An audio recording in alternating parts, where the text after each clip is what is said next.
সোমবার তিনি মুখ্যমন্ত্রী মমতা বন্দ্যোপাধ্যায়ের নির্দেশে কালিয়াচকের বাসিন্দা আমির শেখের বাড়ি যান।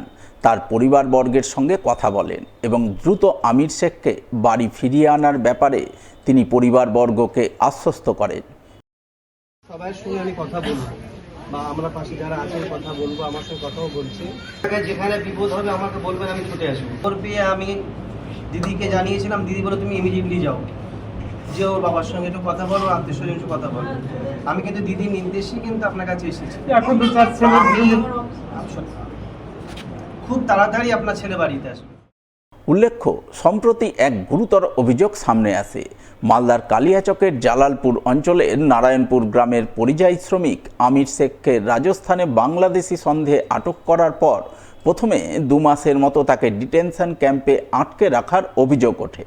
তবে শুধু ডিটেনশন ক্যাম্পে আটকে রাখা নয়, সম্প্রতি তাকে বিএসএফের মাধ্যমে বাংলাদেশে পুশব্যাক করার মতো গুরুতর অভিযোগ উঠে আসে।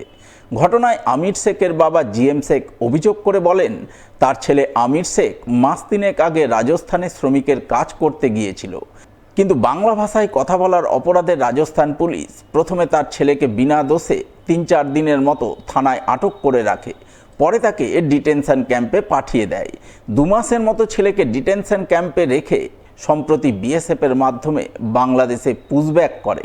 পুশব্যাক করার দিন কয়েক পরেই তারা নেট মাধ্যমে দেখতে পান ছেলে বাংলাদেশে অসহায়ভাবে কাঁদছে, বাড়ি ফেরার জন্য কাতর আর্জি জানাচ্ছে, যা দেখে তারা কান্নায় ভেঙে পড়ে।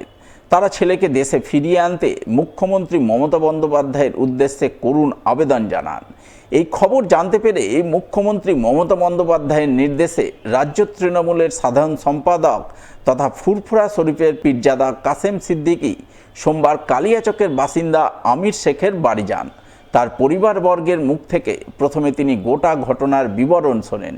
এরপর তিনি বাংলাদেশে পুশব্যাক করা আমির শেখকে দ্রুত বাড়ি ফিরিয়ে আনার ব্যাপারে পরিবারবর্গকে আশ্বস্ত করেন। কিছুদিন আগে হয়তো আপনারা সবাই জানেন, আপনাদের মিডিয়ার মাধ্যমে দেখেছি বা আমরা বাস্তবায়িত দেখছি, একটা ছেলেকে এই জালালপুর থেকে বাইরে কাজে গিয়েছিল, তাকে তুলে বাংলাদেশে পাঠিয়ে দিয়েছে। মানে এই অত্যাচার, এই মানুষের উপরে যেভাবে অত্যাচার করছে, যেখানে বিজেপি শাসিত এলাকা আছে সেখানে বাঙালিদের উপরে বারবার অত্যাচার হচ্ছে। সেই অত্যাচারের মুখে ওই ছেলেটা পড়েছে। শুধু ও নাই, অনেকজন পড়েছে।